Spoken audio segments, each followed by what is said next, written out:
Hello, আসসালামু আলাইকুম everyone. Variety lifestyle blog থেকে সবাইকে জানাচ্ছি ওয়েলকাম। আসসালামু আলাইকুম, আমি ইসরাত আছি আপনাদের সাথে। আশা করি সবাই খুবই ভালো আছেন।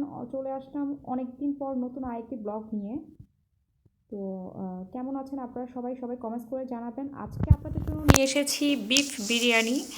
আম, তো এগুলো ব্লগগুলো অনেক আগেই করা হয়েছিল, ব্যস্ততার কারণে আপলোড করা হয়নি। তো এখানে আমি হচ্ছে 2 কেজি পরিমাণ গরুর মাংস নিয়ে নিয়েছি।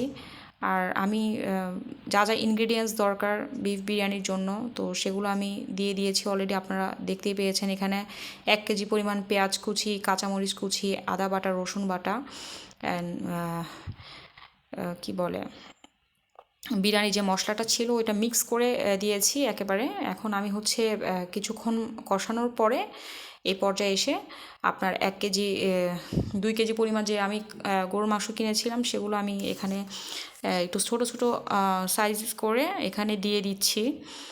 তো দেখুন, এখন সবগুলো মাংসকে ভালো করে মিক্স করে এখানে কষিয়ে নিব। আর আমি এখানে প্রায় 10টি পরিমাণ কাঁচামরিচ দিয়ে দিলাম। তো আমার বিগত ব্লগগুলো আপনাদের কেমন লেগেছে সেটা আমাকে আপনারা কমেন্টস করে জানাননি। কমেন্টস করে অবশ্যই জানাবেন। আর অবশ্যই বেল বাটনে ক্লিক করে ফলো দিয়ে রাখবেন। সাবস্ক্রাইব করতে ভুলবেন না। সাবস্ক্রাইব করতে ভুলবেন না, অবশ্যই হচ্ছে বেল বাটনে ক্লিক করে ফলো দিয়ে রাখবেন। তো দেখুন, বিরিয়ানির জন্য যে বিফটা কালারটা এত সুন্দর এসেছে, মানে জাস্ট বলার মতো না। দেখলে মানে লোভ সামলানো যাচ্ছে না, লোভনীয়। তো দেখুন আমার মাংস আমি পানি মিক্স করে দিয়েছি এখানে অলরেডি, গরম পানি। এখানে হচ্ছে আপনার আধা 1 লিটার পরিমাণ গরম পানি আমি এখানে মিক্স করে দিলাম। দেখুন মাংস কষানো শেষ। এত সুন্দর দারুণ কালার এসেছে বিরিয়ানির জন্য।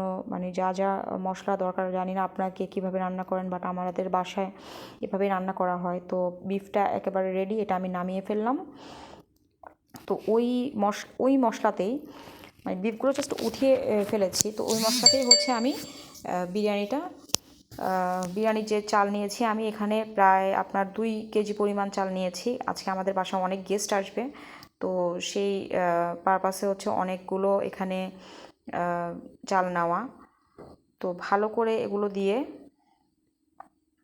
মিশিয়ে নিব। তো আমি চালগুলো অলরেডি দিয়ে দিলাম। চালগুলোকে আমি কিছুক্ষণ ভিজিয়ে রেখেছিলাম, প্রায় 50 মিনিট ধরে ভিজিয়ে রেখেছিলাম, কারণ চালগুলো ভিজিয়ে রাখলে চালের টেক্সচারটা খুব ভালো আসে। এখন ভালো করে এটি মশলার সাথে মিশিয়ে নিব। দেখতেই পাচ্ছেন আপনারা এত মজা হয় আমাদের বাসার বিরিয়ানিটা। মানে আপনারা যদি একবার খেয়ে দেখতেন তাহলে বলতে পারতেন যে আসলে টেস্টটা কেমন।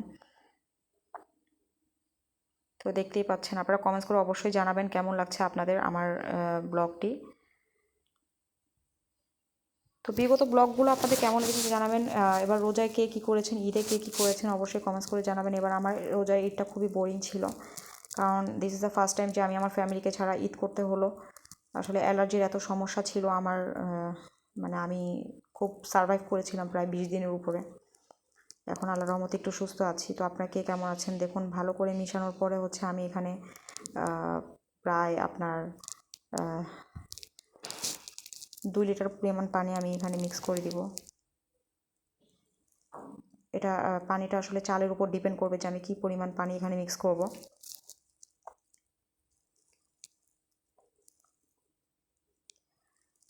তো আপনারা ঈদে কে কী আয়োজন করলেন? আসলে ঈদে আমার খুব একটা আয়োজন করা হয়নি। আমি কোনো রকম সন্ধ্যায় একটু ফিরনি বানিয়েছিলাম আর একটু পাস্তা বানিয়ে কোনো রকম খেয়ে নিয়েছিলাম।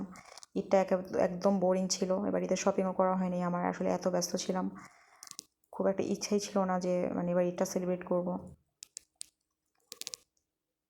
তো দেখুন আমার এই পর্যায়ে হচ্ছে আমি যে রান্না করা যে বিফগুলো যেটা আমি বিরিয়ানির জন্য রেডি করেছিলাম ওইটা আমি এখানে মিক্স করে দিয়েছি। ভালো করে মিশিয়ে নিব,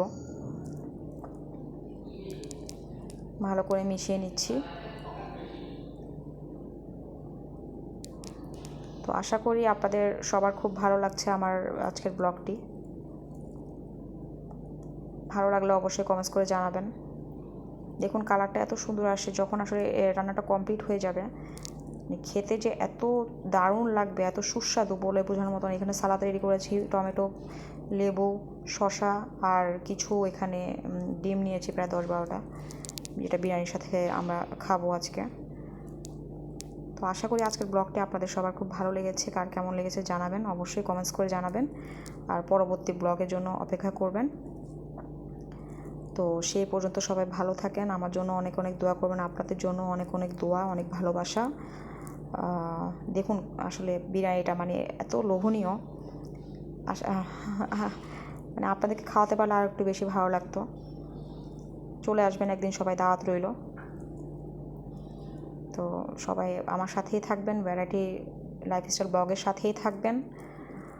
ওই পর্যন্ত সবাইকে অনেক অনেক ভালোবাসা, শ্রদ্ধা। Thanks for watching this video.